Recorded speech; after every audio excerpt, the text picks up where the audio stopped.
My husband had a dream of making it big as a rock musician. I was managing our living expenses and funding his promotional activities. I even covered $3,000 for his father's caregiving cost every month at his request. However, there was no sign of him succeeding at all.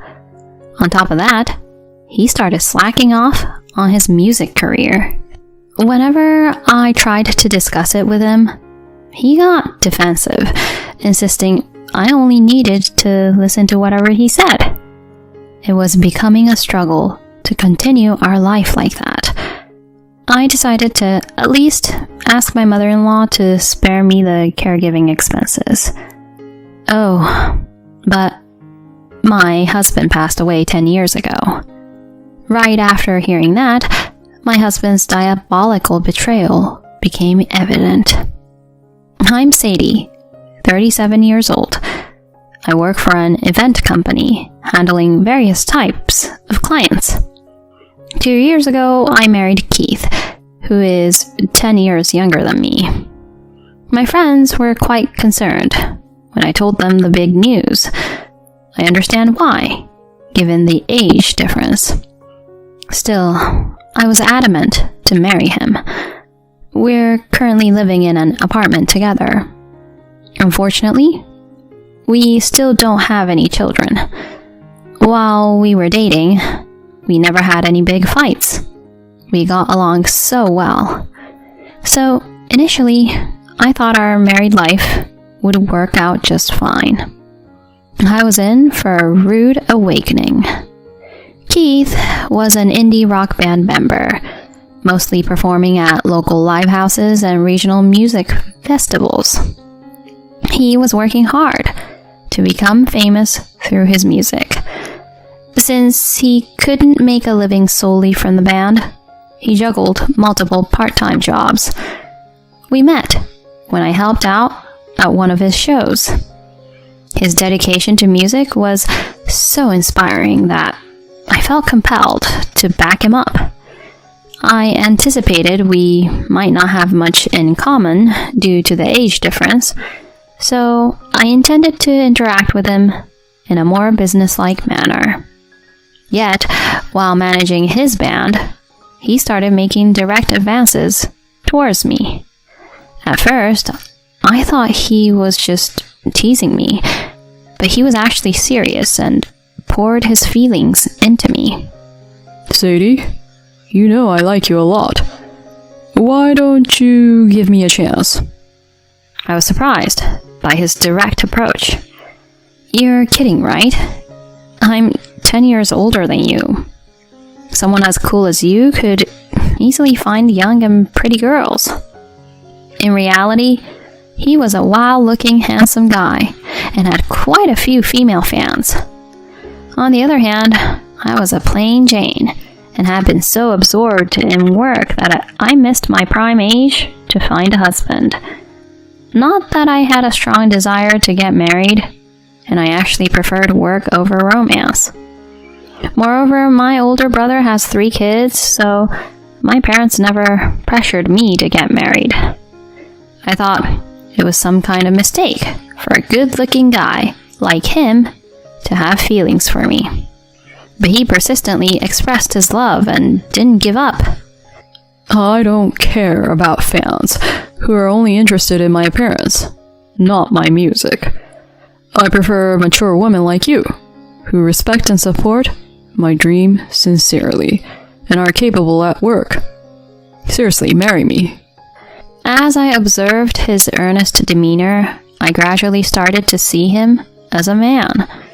We dated for a short while, and after much consideration, I decided to marry him. I resolved to support him in pursuing his dreams when we got married. We didn't have enough money for a wedding, so for the time being, we had an intimate ceremony at the city hall. After that, Keith rolled into my apartment, and we started living together.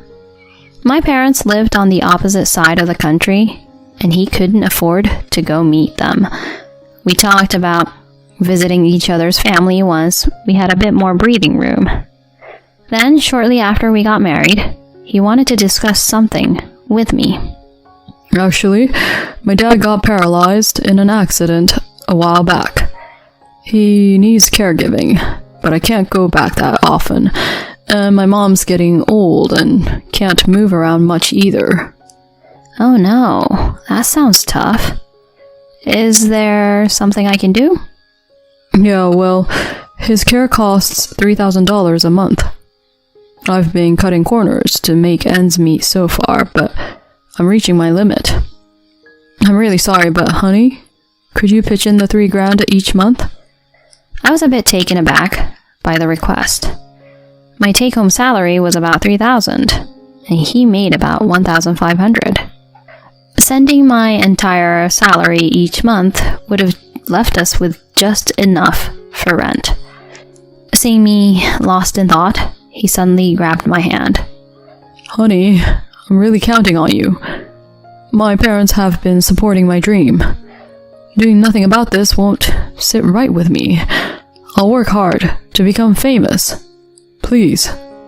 I decided to tough it out at his desperate plea.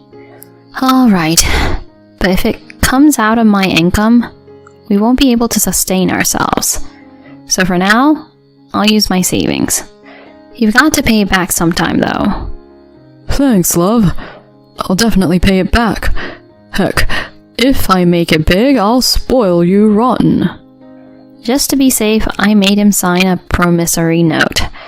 Even though we were married, I thought it would have been better to handle those things properly. Paying $3,000 a month hurt, but I tried to think it was for a good cause. I just hoped his band would become famous soon. Contrary to my wish, he hasn't made any progress after 2 years. Not only that, he hasn't been promoting his band lately.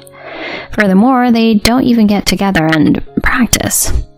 He's either lounging at home or using the pocket money I give him to go out somewhere.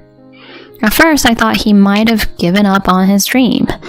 If he's not continuing with music, he needs to find another job. When I asked him if he had given up, he insisted he was still pursuing his music career. Despite his words, there's no sign of him restarting band activities at all. One day I got fed up and complained to him. Hey, can't you just get back into playing shows already? Or at least try some part-time jobs, even short-term? It could be a fresh breath of air, you know? Yeah, maybe. When I'm in the mood. You said that last time, but you've been just chilling without working. If you keep going like this, we're going to be in serious trouble. Just earn a little something, for God's sake. His nonchalance ticked me off, and I unintentionally responded in a harsher tone. He glared at me, and then got defensive. Shut up. Don't you complain about men's work. I'm just taking a break 'cause I'm in a slump. I'll get back to it when time passes. I was stunned by his sudden burst of anger. He had never been nasty to me since we got married. Anyway, his not working is seriously messing our finances up. My savings are getting low because of the monthly caregiving expense for my father-in-law. Our life will seriously fall apart soon. I did discuss reducing the amount I send with him, but... Cut down the amount? That'll make my dad suffer and make life harder for my mom. Are you planning to abandon my parents? It's not like that at all, but we're barely afloat. We can't sustain our life on just my income. Figuring that out is your job as my wife. Reducing the amount is absolutely out of the question. If there's not enough money, you go get a part-time job or something. He furiously stormed back to his room after that. I was at a loss about how to deal with his absurd demands. His troublesome behavior doesn't end there. Lately, he says he's going out with friends and comes back pretty late. It's not uncommon for him to return in the dead of night or sometimes not even contact me and just come back in the morning. When he returns home, he reeks of alcohol and perfume. When I ask him where he's been, he says he's been out playing around and drinking at bars. Okay, if it's just him drinking too much, I can understand the alcohol smell. But what's with the strong scent of perfume? I ask him to at least let me know where he's going, but he just won't listen. Don't complain about my hangouts with my buddies. I just happened to get that perfume smell at the bar. Don't go jumping to conclusions. He got upset when I mentioned the perfume. However, his eyes were looking all over the place, and he was sweating, so it was crystal clear he was lying. He used to be sweet when we first got married, but now there's not a trace of it left. In fact, I feel like he's treating me more like a cash cow than anything else. Divorce crosses my mind, but there's also the matter of the caregiving fees I've paid so far. I still have the promissory note, but will I get it back after the divorce? I have no choice but to consult with my in-laws, so while he's away, I've decided to call him. When I cleaned his room, I found a notebook with phone numbers written on it. It was old school, which is why it made a strong impression on me. While he's out, I go into his room and dial the number written in the notebook. Then, a woman's voice answers. Hello, who is this?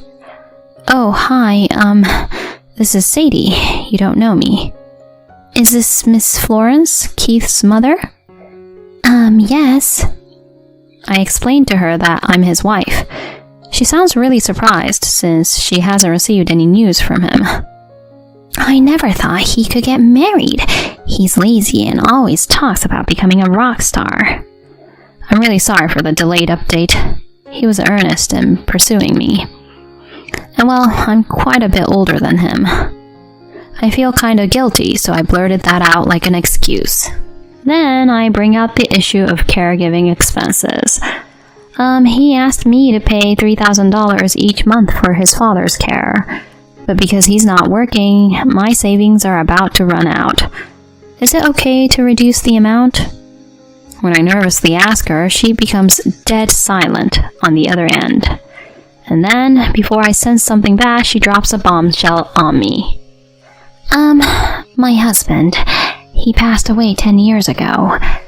Anyway, Keith has been estranged from the family for years, and we haven't been in touch. What? His father is gone? And he's been estranged? I'm sorry, could you please explain a bit more?